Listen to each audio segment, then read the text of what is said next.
77% of people we've spoken to reckon that Premier League refereeing is good or better. Was that from the referees? Well,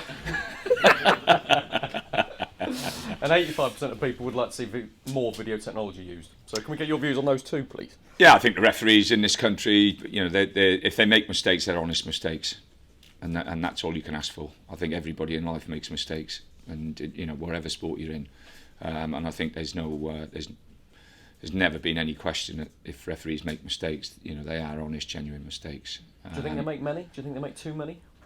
Well, that's debatable. I think you can go from one game to another in that respect. On about video technology, I've always said that managers should have a call every half at least on the big decisions, and I don't think we should get bogged down and stop the game too many times. But I think when they're decisions that can be game-changing decisions, I think there's got to be a mechanism that can help referees, because again, the big decisions are the ones we debate more than anything, and the ones that most probably are more critical to the refereeing situation.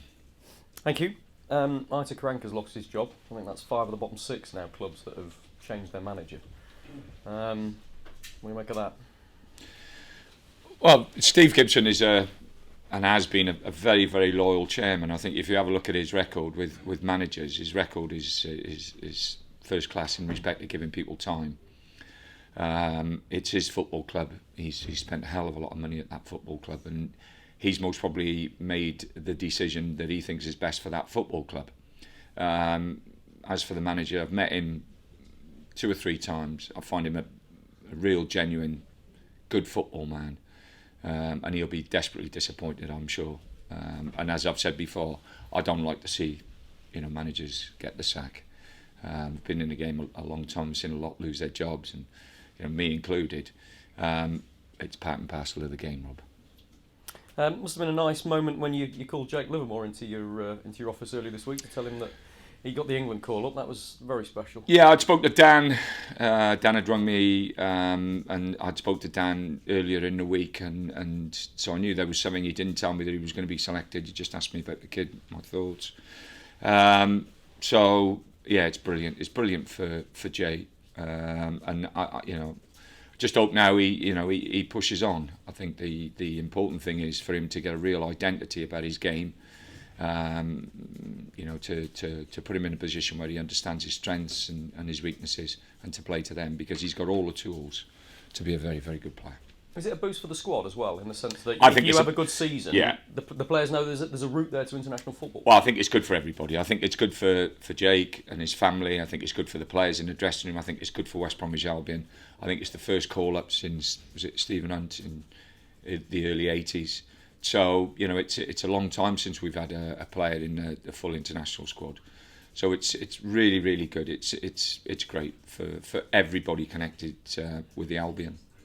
I think Sido got a call up in 2014 but didn't play. Did he? But there you go. Yeah. You said to us last week you were going up to Everton, and the chairman would be up there and you'd have a chat with him about your contract. Maybe would be brought up as well. Is there any development there? Mr. Lai and the Chinese are at the Arsenal game, and John's coming in later on. So Rob, it's no difference to me. I've got a year left on the contract anyway, so it's not as though it's something we get fixated with rather than you, is it? Yeah, I'd rather talk about other things than myself. No, fair enough, mate. Fair enough.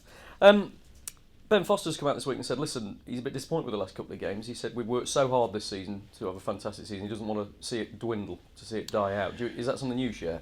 Yeah, we've had a good meeting on Monday and talked about the situation. Listen, we've got some really, really tough games, and there's no tougher than the one tomorrow. And we understand that. In the 10 games, I think we played 6 of the top 7 teams. So it's going to be a tough run in. It was always going to be a tough run in. You have good runs and bad runs. And as I've said, when we were doing well, as sure as eggs are eggs, we'll hit a spell where we'll lose games.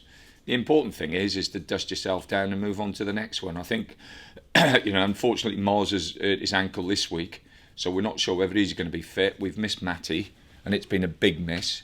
And it's looking at the group and looking at the squad and looking at the depth of the squad and everything else it's a test for everybody, and that's the great thing about it. It's a real test for for all the players now who are available to get us the points that we want and we're desperate to get.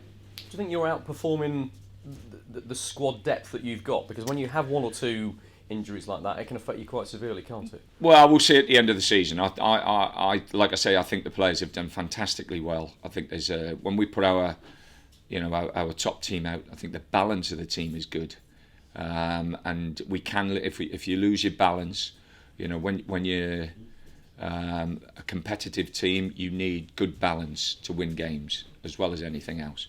And with Phillips in the team, there is that balance. We have got that player that we do miss. So that's a big thing with it. But having said that, we look forward to playing the Arsenal tomorrow. Fantastic football club, great manager, and it'll be a real test for us. Is it a good time to be playing Arsenal? You never know whether it's a good time or a bad time to play anybody. I think you turn up on a Saturday and it's an early kick-off. You give the best you possibly can, and you hope that you get a bit of luck, and that's what we'll need tomorrow. We'll need a little bit of luck. You've always had squads though that seem very well united.